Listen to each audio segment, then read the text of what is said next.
Live now. Hello. Hello. There. Hi there. Hello. Hello. Yeah. So, Just that bit there. once again, guys, if someone can just let me know that they can hear it, just so we know that it's actually working this time, that would be awesome. Apologies for the messing around with the sound, but there's no point going any further until we get it resolved.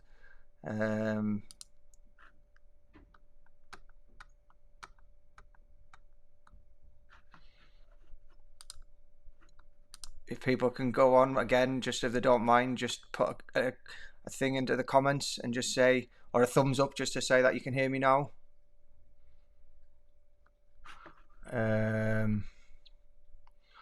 I'll wait to see if someone comes online. Oh, I think you can, because I've just got that through on my speakers. So if someone can just confirm though from my end, just put a thumb up in the comment if they can hear me. So if someone can just confirm though from my end, just put a thumb up in the comment if they can hear me.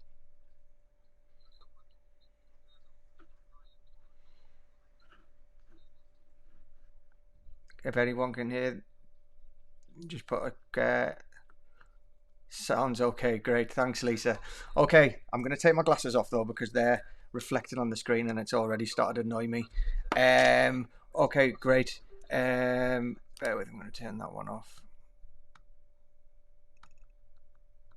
Okay, thanks guys, and apologies once again for a bit of a technical mishap. I will get it sorted eventually, and again I'll reiterate that I did say I'd probably make a bit of a turkey of myself at times, and I'm not the most technical of persons when it comes to stuff like this, so bear with me. But yeah, thanks again for everyone who's tuning in or does tune in. Thanks again for anyone, all the comments I've had, positive, and the questions and so forth. As I say, this for me has now become a huge passion project. Just the idea and thought of my testimony and my videos and upcoming future videos, working with some of the other people that I've spoke to here, the thought of them being able to reach other people and people who may be in depression, who maybe have mental health issues, addiction problems, or all of the above, then the fact that, and anyone who's maybe has a disability or paraplegic, especially, who I can massively relate to, if I could reach them, help them and their families, and prevent them from going through the things that I've talked about and I'm going to continue to talk about. And that's the whole purpose of this. So it's just trying to reach as many people out there if we can, just to try and help and not allow them to go through what me and my family and friends and loved ones have had to experience. So tonight I'm going to touch on, it's probably going to be a bit of a longer one this evening, because I'm going to talk in quite depth about how my mental health plummeted to the point where I had a serious attempt on my own life. Very lucky to survive and still be here today. And I'm just going to talk about the lead up to that, what happened throughout.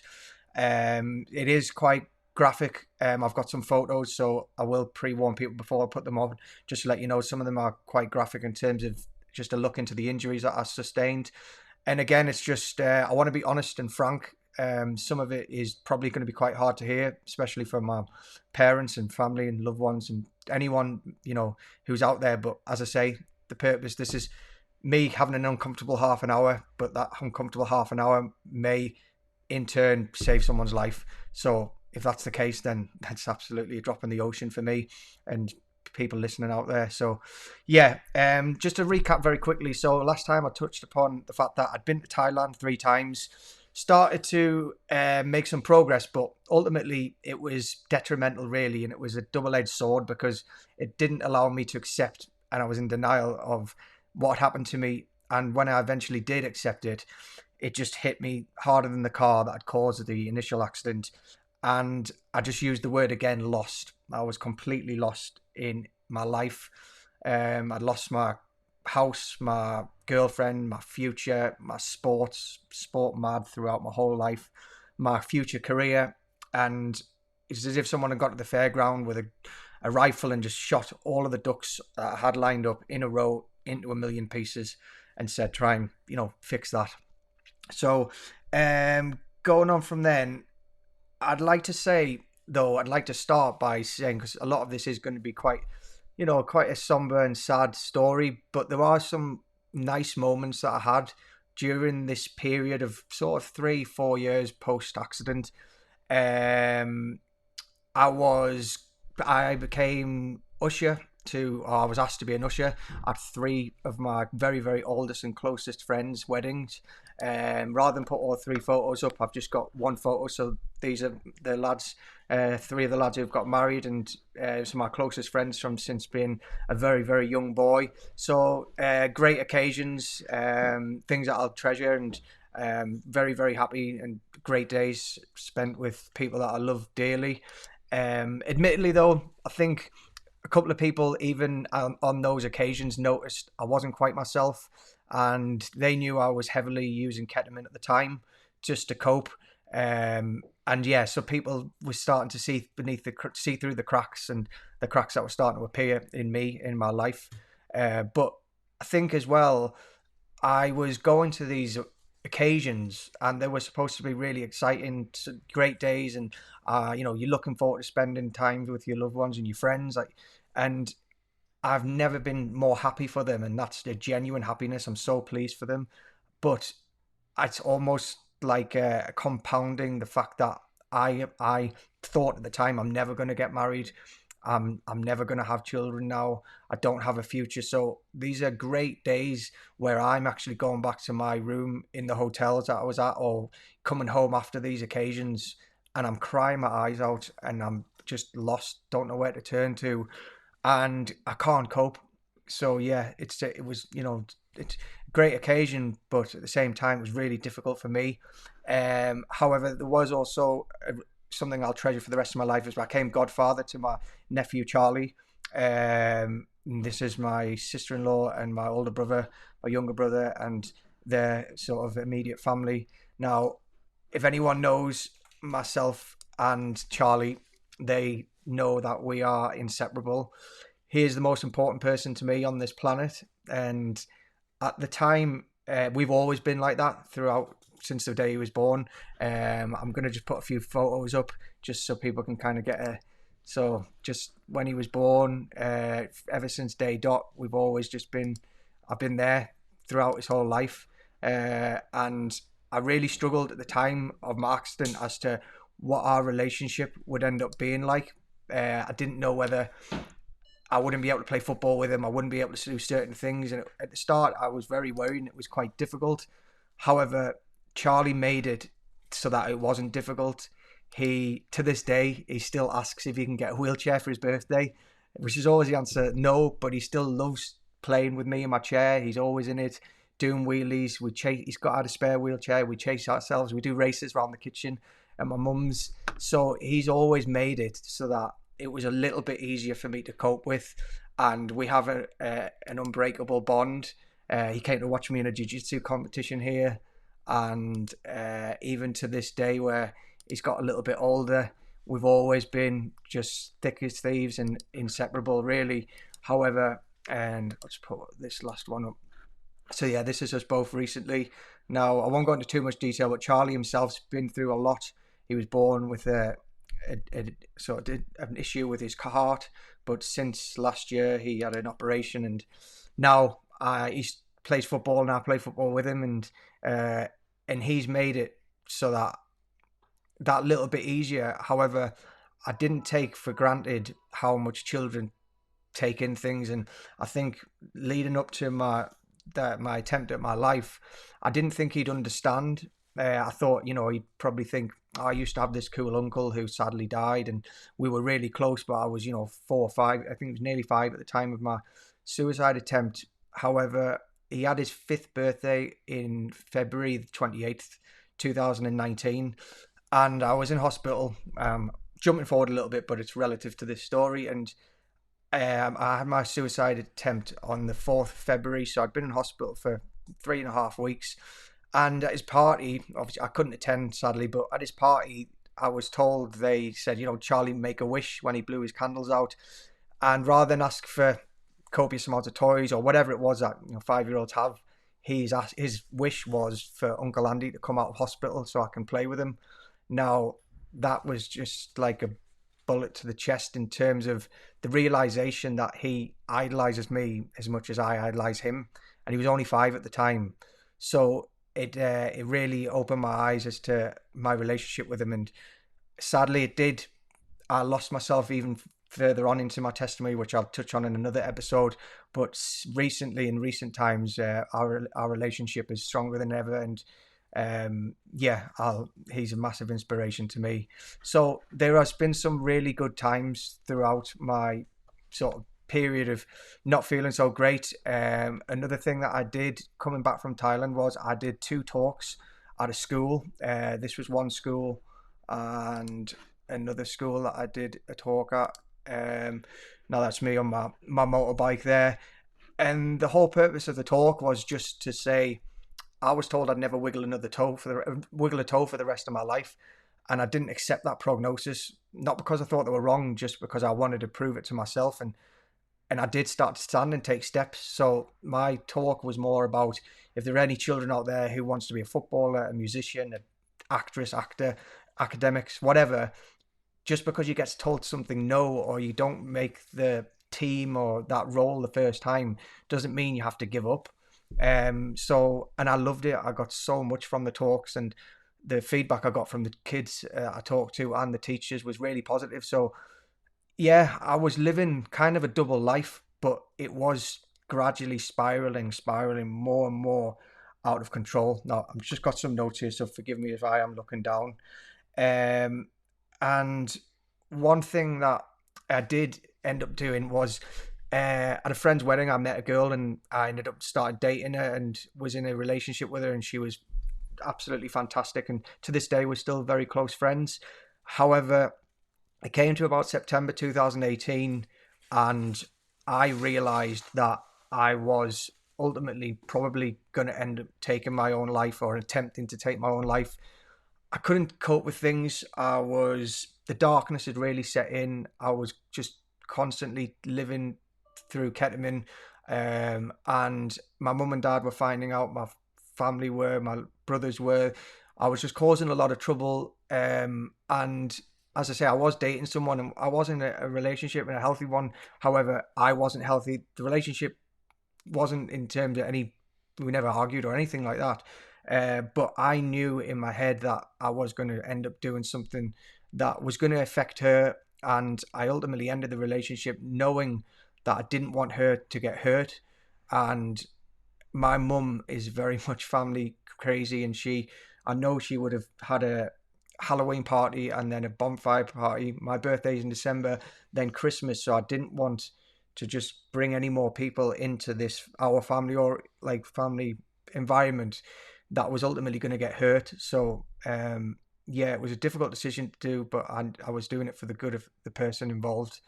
And I knew that I didn't want to ruin that period of time for my mum. So I waited till after Christmas. So I had a lot of panic attacks during that sort of 5-month, 6-month period. And I did a couple of times get very close to doing something silly. Ultimately, I couldn't do it to my mum, but I was just completely lost in such a dark place, to the point where I was even scared to go on my mobile phone and put into Google best way to commit suicide, because I thought Google would have a duty of care to then contact the local police, and the police would come. And at the time, I was still doing videos online and still making out that I was this sort of, happy-go-lucky, and I was getting on with life and things were all gravy, when behind closed doors there was anything but that. It was it was a nightmare. So this pretty much takes me up to February the 4th. Now, on that day, I strangely woke up and I was at complete peace. I didn't plan it to be that day. I just woke up and I was at peace. And today was the day that I was going to go. Again, probably in the nature of me, I was trying to think of my mum and my family. So I thought I needed my haircut. So I went and got my haircut, because I thought they'll see me in the chapel of rest and I'll look like me. I went and visited my mum and dad. They didn't think anything of it, but that was for me my way of saying goodbye. And my little brother was away, I think, in for the day, so I didn't get to see him during the day. But I remember speaking to him on the phone. I can't fully remember the conversation, but yeah, so I was in my head again saying bye to my younger brother, and then I went and arranged to go for tea at my sister-in-law and all the brothers, and then to see Charlie, really, to say bye to him. And yeah, in my head, I was ultimately just saying bye to my family. However, people ask me, well, what does suicide look like? What does someone who's 10 minutes after this photo was taken going to B&Q to buy a Stanley knife and a rope to ultimately go and commit suicide? Well, that's what suicide looks like. Now, yeah, I was so good at putting on a fake smile and putting on my face paint that people had no idea that this person in this photo 10 minutes later was ultimately trying to take his own life. And it's the same with, I'm assuming, so many other people sadly out there who can't talk, who aren't able to open up about their feelings. And I was that person. I was lost. I didn't have a future in my eyes. I couldn't talk to anybody. And yeah, I was just, yeah, in such a bad place. And it just, for me now, I just have such a desire to not want anyone else to be that far down the rabbit hole, that dark in their thoughts, and to have to, I wouldn't let my worst enemy go through that. So if I can prevent somebody going through it by speaking up and telling them about my experience, then that's, that's the absolute least I can do. So yeah, I left my brother and sister-in-laws, and it's ironic. I actually saw my sister-in-law's sister and her partner Craig. We It was a few weeks after this occasion, and I didn't even actually remember they were there because I was just so focused on seeing Charlie, really, and my brother and sister-in-law. And they said, we had zero clue that that's how you were feeling. They said we have more chances of winning the Euro Millions than we thought. You've got more chance of winning the Euro Millions than you got to do what you were going to do, which just shows how good I was at hiding my feelings. So yeah, sadly, I left there and drove to B&Q and bought a Stanley knife and a rope. And I thought that my mum might get the tiniest bit of sort of comfort of me going to my grandparents' gravesite, and my uncle is also there. My uncle sadly had died earlier that year. There's a picture of my Uncle Martin, and I was extremely close to him, and I was extremely close to my grandparents. So I just thought that my mum would get the tiniest bit of comfort that I died at the grave site next to them, and I was going to be with them in heaven afterwards. I did plan on sort of writing out a load of messages to a load of friends and family, and however, in the moment, I could only muster up the strength to write a message to my mum. I'm not going to go into detail on what was said, but yeah, I just wrote this message to my mum, and I turned my phone off, so because I didn't want to be contacted. So, and then I tried to, in the movies, I tried to, as you say, just take the Stanley knife to my hand, which I did, and I thought it would be me gone in a couple of minutes. Now, without going into too much graphic detail, I was there for, in the end, 2 hours, and I must have made about between 30 to 50 lacerations to my hand, to the point where my hand was just barely hanging on, really. And it was just, it's an out-of-body experience almost, because I didn't feel any pain. My adrenaline was so high, and I genuinely believed that I was doing it for the greater good of my family, my friends, and my loved ones. I was just causing trouble. I had no future in myself. I didn't love myself. I hated myself, and I hated that I was hurting everyone that I loved. So I just ultimately thought, this is going to be a horrible occasion for a short period, or my mum will probably never get over it ultimately, but the dust will settle, and then they can all get on with their lives without me being in the way and causing trouble. I felt like I was a burden to my friends. You just believe these thoughts that kind of build up in your head, and because you're not speaking and you're not telling anyone how you feel, those thoughts become real, and they're just totally not. But it took for me to do the ultimate thing, and then somehow the police actually went to my flat after my mum was asleep and she didn't read the message till about an hour after I'd sent it. The police went to my apartment and I wasn't there, and they said to my mum, where could he be? And my mum guessed that I would be there. Now, people say it's a mother's intuition, but I also genuinely, in my heart of hearts, believe my grandparents and uncle, they saved my mum as much as they saved me that night, because they knew my mum wouldn't get over it and she couldn't deal with it.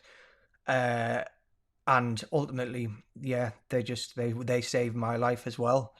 Cut long story short, I was found about, from what I was told, about 20 minutes before I was going to bleed out and would have died in the car. So ultimately, I was saved by the grace of God and was so lucky to have survived that experience. In the back of the ambulance, I remember being there, and the police had got me out of the car, and I'd actually made a laceration to my neck as well, because I heard my little brother shout, Andy, Andy, and I panicked because I didn't want to be saved. I thought dying was the best thing to do. So ultimately, in that moment, I was in the back of an ambulance. And I don't know if anyone's ever seen the film Ghost with Patrick Swayze. When he dies, his body comes out of his ghost and spirit comes out of his body. And I genuinely thought that's what would happen. Now, in the back of the ambulance, hearing my family banging on the door to tell me that they love me, that really made me think that I was just so happy to have been saved. And it made me think that ultimately I'd made a mistake. I'm not a burden. My family do love me. I'm not getting in the way. I ultimately have a future, and I was the biggest reality check I've ever had. And I remember I've quickly got taken to Sunderland Hospital, and one of the doctors that I saw there said, ultimately, you're not going to die, but if you don't go to the RVI now, you will wake up with one hand. Now, again, I said I'd pre-warn people, so this is quite a graphic photo, but this is what my hand looked like. This was just basically going in after surgery where I had a skin graft to repair. So this actually area here is from my leg, because this whole chunk of my arm was missing. So again, it's a little bit. So this was a couple of weeks later, the recovery. So again, apologies for how graphic it is, but it's just, I need to be as honest and graphic as possible, because this is reality, and I'm not the only one going to be going through this. And again, the skin graft of my leg. So they took 2 skin grafts, and this was actually previous skin grafts where, again, going into the life of a paraplegic, I put a kettle on my own leg by mistake, which sounds crazy, but I don't drink tea or coffee. And I got the kettle and put it on my leg, not thinking the bottom of it would be hot. And then I've slowly wheeled to the other side of my kitchen, lifted it off and looked down, and the whole of my leg. So yeah, that is sadly the reality of being paralysed. But thankfully, I can't thank the team at the RBI enough, the plastics team. This is my hand today. So this was taken earlier today. So the recovery has been phenomenal. And I was told at the time I'd possibly get between 30 to 40% recovery back in my hand, but I'd say it's more about 70-75.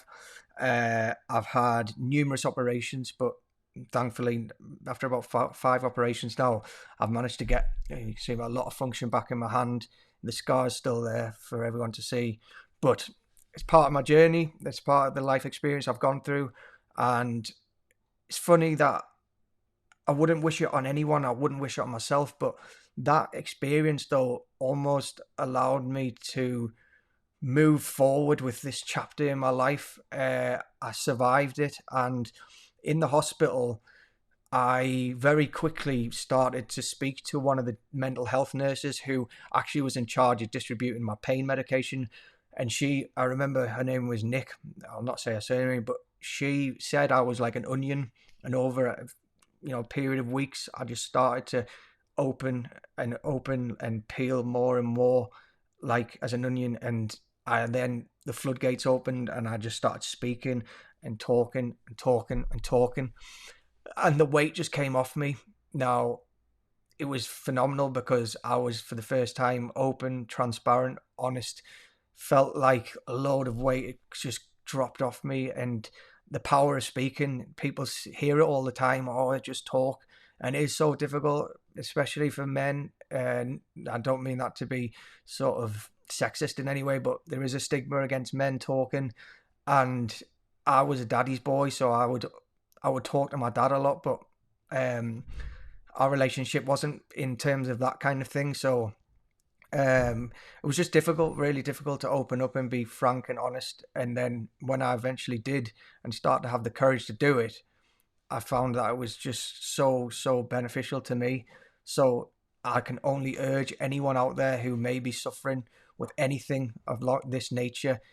It doesn't have to be a family member, because I was the same. If my mum had had a great day and she asked me how I was, I haven't got the heart to do that to my mum, to tell her, no, mum, I'm feeling suicidal. I can't cope. I'm using drugs to get through the day. My life's the mess. I don't have a future. I couldn't do that to my mum. I couldn't do that to any friend or loved one. So there are charities out there. There's organisations you can go to speak about these things. And I am happy to put my details through my Changing Lives or through my Facebook. If anyone has anything that they ever want to talk about and they don't feel comfortable talking to a family member or whatever, please don't hesitate to get in touch with me. I'm just going to quickly finish on something which again is sad, but it's the truth, in the sense that I was in hospital for 28 weeks and ultimately I'd been saved from this sort of depression. However, I was still a drug addict, and so much so that because I was coping with what happened with my hand, I'm paralyzed already, so 50% of my limbs don't work, and now I've almost lost another one. So I was still in a sad place in my life, and I was still using ketamine to the point where I had it twice snuck into the hospital for me, and I had 2 overdoses. I was on a high dose of oxycodone for the pain in my hand, which is an opiate, and then I didn't realize, or stupidly didn't think, that by taking ketamine, being an opiate as well, that I was going to end up going through the roof. And I had 2 separate occasions where I overdosed. So I still was, was far from being fixed, and it took me a long time to get to a point where I'd stopped using ketamine. Now I do remember one of my friends, John, who's one of my closest friends, told me this story, which I'm going to finish on because I think it's just really poignant. He told me that he looks at his life as a 100-page book. Now, he doesn't think he's going to live to 100, with each year being 1 page. Now, he doesn't think he's going to live to 100. However, he said that my book, for the first 29 pages of my book, for the first 29 years before my accident, was fantastic. Loads of amazing memories, achievements, sporting, academic, my degree, my relationship with my nephew and my family, like everyone, a few moments. But the majority of my book was great. And after that, though, I had an accident. And for 4 years, up until this point, this conversation, there wasn't the best of reading, as I've already discussed about. And at that time, he said, you've got 33, 34 pages of a 100-page book here. You've still got 66, 67 pages left. Now, why don't you make those 67 pages the most best reading book you possibly could? Now, I wish I took his advice, because for a few more years after that, until very recently, I didn't. And it's only about now that I'm starting to now write my book, and I want that book to be the best book ever. So that book is still, I'm 37 in December. So if that's 63 plus 29, 80, 92, forgive me if my maths is wrong, but between 91 and 92 pages out of 100 of an amazing book, then if I got a 92 out of 100 in any test, or a book got 92%, then it's going to be a pretty good read. So I am now starting to take his advice and listen to it a lot more. And for anyone else out there who may think at the minute, or of recent times, their life has been really difficult and horrible, just remember, you can dictate your future within reason. So remember, you can write your book and try and make your book be the best book it can possibly be, which is ultimately what I'm trying to do now with my life and my book. So yeah, that's it for this evening. Again, I know it's ran on a little bit compared to what we usually do, but it was just a story that I couldn't really break into two halves, and I wanted to be open and honest, and hopefully just reach anyone out there who's struggling, no matter what it is, and to anyone who may be able to spread this to anyone who can benefit from it. Please share it. And yeah, I'm going to be coming up next week, leading on from me leaving hospital, and again, sadly, fell into more addiction, which has ultimately led me to Reach Out Ministries here, and finally finding my path and my saviour. So thanks again, everyone. I appreciate all the love and support, and I'll see you next week.